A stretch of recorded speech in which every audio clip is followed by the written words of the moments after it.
Started. Welcome everyone. For anyone who may be new, you've joined Minnesota Communities Caring for Children and our practicing resilience practice. We're doing it Monday, Tuesday, and Wednesday each week. There are also recordings on our website. Jenna has put the link in the chat so that people can continue practice on Thursday, Friday, Saturday, Sunday, or at whatever time of day that is useful to you if this time isn't the best. We practice supporting building our individual capabilities to calm ourselves, to make space when we're having challenging moments, and also our relationships with one another, and in practicing in community and sort of co-regulation. Drake, I'm going to just mute you just for a sec because I think I'm looping back and hearing an echo of myself, if that's okay. We got everybody else muted. So we usually start with a brief breathing exercise together, and then we go to our main practice, which today Drake Powe will be leading. And then we often have conversation at the end, but today we're just going to build that into the practice, and then we close together with the breath. So I'm going to invite you once again to do one of my favorite kinds of breathing, which I call tree breathing. So if you can either find yourself either your feet solid on the ground, even if you're sitting, your feet flat on the ground. If you want to stand up, you may. Your spine long and your arms and legs relaxed. Your neck, you might relax your neck a little bit. And then start as you breathe in by imagining you are a tree, and imagining you breathing water and nutrients up from the ground, through your feet, through your legs, and filling your whole body. And when you breathe out, you send whatever is no longer needed back down into the earth for it to compost and reuse. And then if you want to, as you're breathing, you can imagine sending a root deep into the earth, so that you're going further down for those rich nutrients and water. And you're feeling grounded and strong. The roots are holding you solidly to the ground. You don't have to work at that connection, and you don't have to work so hard at balance. And just for a few minutes, just for a minute or so, we'll breathe this way, breathing nutrients in from the earth, up through our feet, our knees, our hips, out our torso, out into our arms, and then breathing back out, down into the earth through those same roots. Whatever you don't need anymore, the earth can put it to a new purpose. And I'll just let you do that a couple times on your own.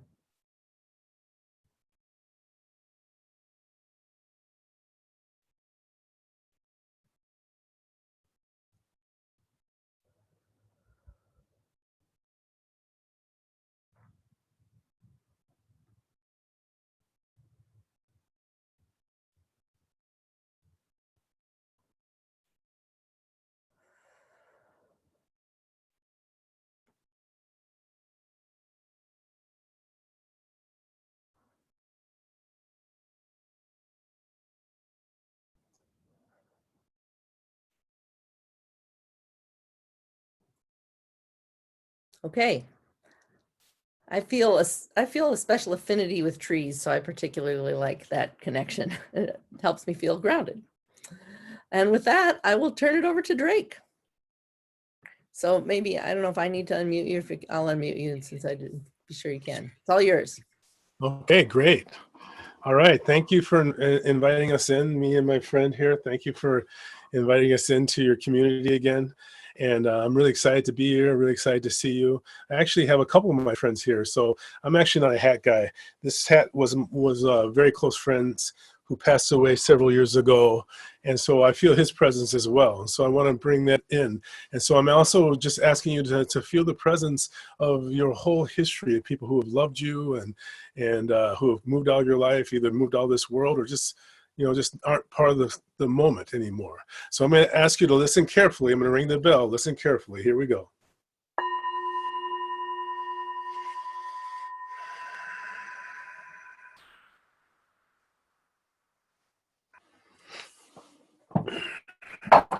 I'd ask you all to take a nice deep breath in and make the ah sound. Ah. And just sit for a moment. Chest is up slightly. Just be aware of yourself for a second. Be present to your jaws. Just breathing, opening your eyes. So again, I'm so very happy to see you all, because I know that we exist as a community for each other in the scope of this conversation, in the scope of developing skills to help each of us be more effective in our life and more authentic in our life, that all of our presence is helping all of us. Our presence is giving strength, but we can also draw strength from the group. And so it's really important to understand that and to recognize how important that is.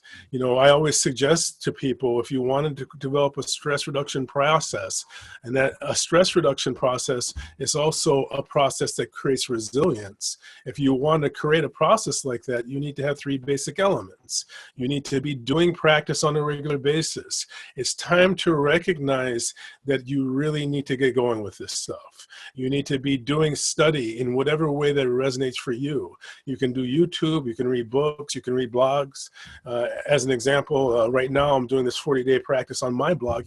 You can check it out. But we have to activate an intentional process. And that process that creates resilience is also a process that connects us to equanimity, tranquility. And, you know, those are words that sound good to people in concept. It's kind of like going and checking out a Corvette. You may want a Corvette, but when you see the price tag, maybe you don't want one as much as you think you do.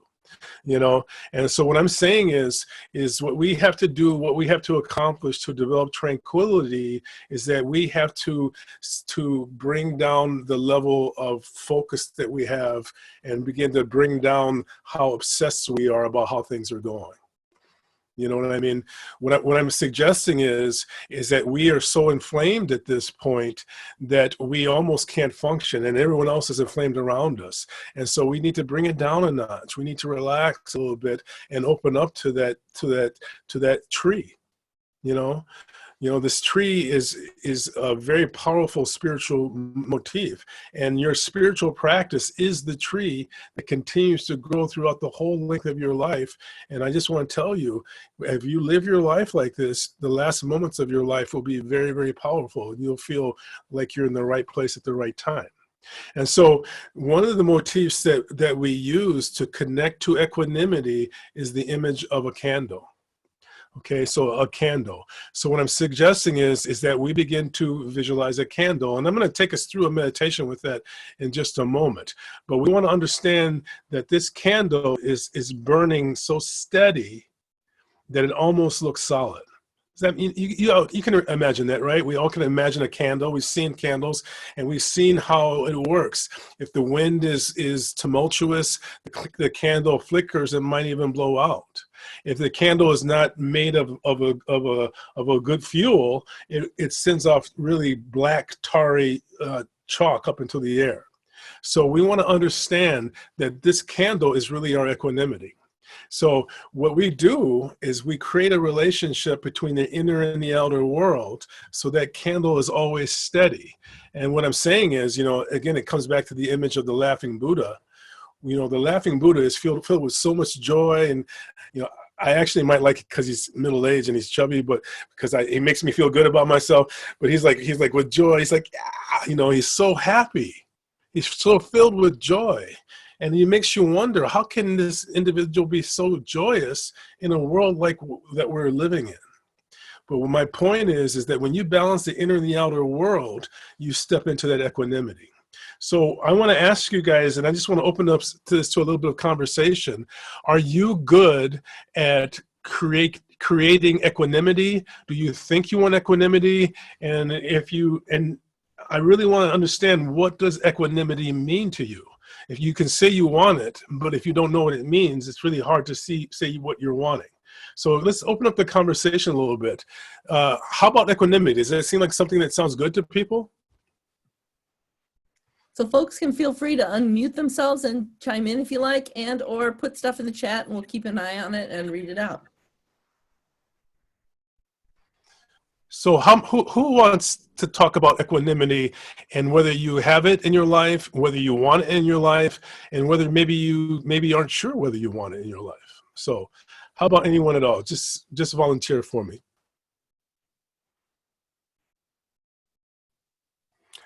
Well, How about you? I'll say for me, it means being able to um, accept what comes without being thrown. Beautiful. Um, and I think I have a little bit of it in my life, and I definitely want more. Like, Mhm. yeah. That's beautiful.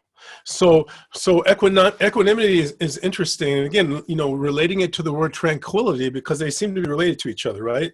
Tranquility and equanimity seem to be kind of similar to each other. And so we always want to look at the word. So for instance, tranquility means tranquility. It means in all things. The quill is a writing utensil, and the tranquility means the city of that. And so what I'm saying is to be looking for tranquility is to accept authorship of your life, your whole life. So that's what it means to be tranquil. And so what I'm saying is that by choosing something like tranquility, well, you can't have an enemy if it's like Stephen King saying one of his characters is the enemy. If you're writing your life, you have to take complete ownership of it. Equanimity is, what the actual meaning of equanimity is, to take all things as equal. So for instance, the Course in Miracles teaches us that we have what's called the dream of specialness, which means that my family is most important. My group is most important. So equanimity is about letting go of those things. So how about anyone else? Can you tell me about tranquility and equanimity, and how much do you think having it is related to your purpose and mission in life? Anyone at all, please. Yes, Sarah, please go ahead. Oh, hopefully you can hear me. I have these earbuds in. I don't know what the word equanimity means. It's not part of my vocabulary. But when you say tranquility, I understand that. So I I I am trying to become more of a calm person. I do see remnants of it, but it's hard for me to really reflect if I have that, or if that's part of my being. Um, that is a goal of mine, and I think that I practice things to get there, but I don't know how good I am at it yet. It is a value of mine as well, because I think it's very important to be at peace with yourself, which may be part of equanimity, but also, yeah, to be more calm and accepting of yourself. So that's always kind of my journey, part of my journey. So, we have certain emotions that we experience in certain ways. So we might have what we call anxiety, or, maybe you have fear, or maybe panic attacks even, and so we all judge these emotions. And when we're describing them to each other, we assume that what we're describing as one of these states is a state that they would relate to. So like when people talk about fear, we all kind of have a sense of what that means. Okay, but what my suggestion is that your emotions don't have to mean what you were taught that they mean. So, when we have certain emotions, for instance, fear is one, or when we feel our stress level building, which is kind of like fear that's simmering. It's like we got it on the slow cooker. I mean, I remember one time I did a 10-day fast, and about day 7 of my fast, my wife decided to slow cook barbecue pork, and I was just like, oh my God, so I mean, but that's kind of how we have ourselves. It's like the crock pot is on, and we're like simmering in this stuff. Okay, and so what I'm suggesting is that we need to understand that we are here for a great purpose, but we are so inflamed that it's hard to connect with it. And so, tranquility, equanimity, by developing these skills, what it really means is that you learn how to make things less important to you. I mean, like everything becomes less important to you. Because it becomes less important to you, you're able to experience them more fully.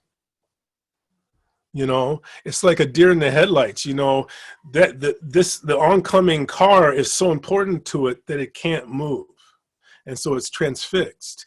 And so we want to understand that we begin to focus on subtlety, and then what happens is that we're brought to these states, and it really helps to change the world. So thank you, Sarah. Can we get a couple more people to chime in, and then we'll step into doing a practice to help create equanimity. How about anyone else? Can you tell us about your relationship to equanimity and tranquility? Are they the same state for you? And is there anyone who doesn't want those states, who feels a little uncomfortable with those states?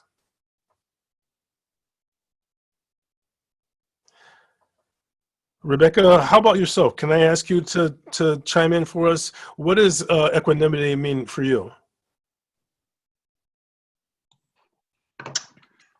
I guess for me, I'm that person who is constantly having the scattered thoughts and all over the place all day thinking about 500 things, and I have a hard time just focusing and being present. And I think for me, it sounds very enticing, and it also feels very challenging.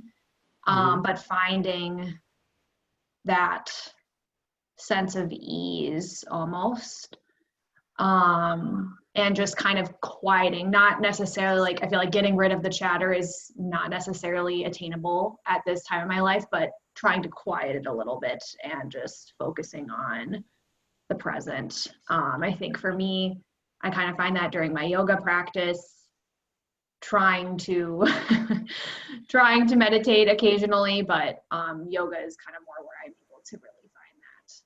Mm-hmm. Yeah. Thank you so much. I really appreciate that, your expression with that. And so I just want to highlight a couple of things briefly. So right at the very beginning of what you expressed, you said that you were constantly, you used the word constantly, and you described these states of being scattered and all of these things. So I just want to, so what I'm suggesting is the process of shifting is always right now. This moment is the point of power, and it doesn't have to be a big shift. It can simply be in changing the way that we describe ourselves, and describing ourselves in a way that's actually a little bit more, actually more accurate.